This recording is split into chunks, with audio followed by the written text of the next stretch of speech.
एक बार एक आदमी एक बहुत ऊंची पहाड़ी की चोटी पर चला गया।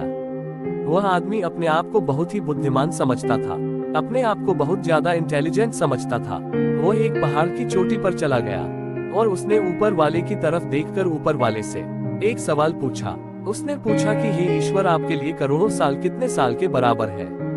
ऊपर से आवाज आई कि मेरे लिए करोड़ों साल किसी साल के बराबर नहीं है, बल्कि सिर्फ 1 मिनट के बराबर है। यह सुनने के बाद वह आदमी हैरान हो गया, सोच में पड़ गया कि करोड़ों साल सिर्फ 1 मिनट के बराबर। फिर उस आदमी ने ऊपर वाले की तरफ देखकर दूसरा सवाल पूछा और कहा कि अब यह बताओ कि यह करोड़ों रुपए कितने रुपए के बराबर है? तो फिर ऊपर से आवाज आई कि सिर्फ 1 रुपए के बराबर है।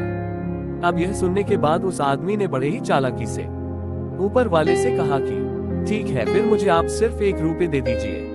उस आदमी ने अपनी बुद्धि का इस्तेमाल करके बड़े ही चालाकी से ऊपर वाले से सिर्फ 1 रुपए मांगा।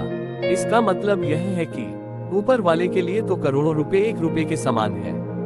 तो ऊपर वाला जब इसे 1 रुपए देगा तो उसके पास करोड़ों रुपए हो जाएंगे।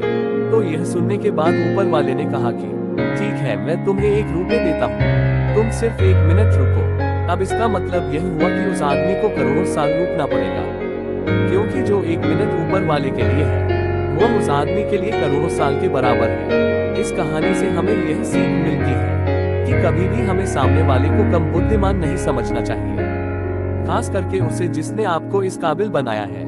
बुद्धिमान लोग दो बहुत बड़ी गलती करते हैं। पहले यह कि वह अपने सामने वाले को कम समझदार समझते हैं, और वह दूसरी गलती तब करते हैं जब वह अपने आप को डबल बुद्धिमान समझने लगते हैं, और तब उन्हें समझ आता है कि वह कौन है और अपने आप को क्या समझते हैं। धन्यवाद।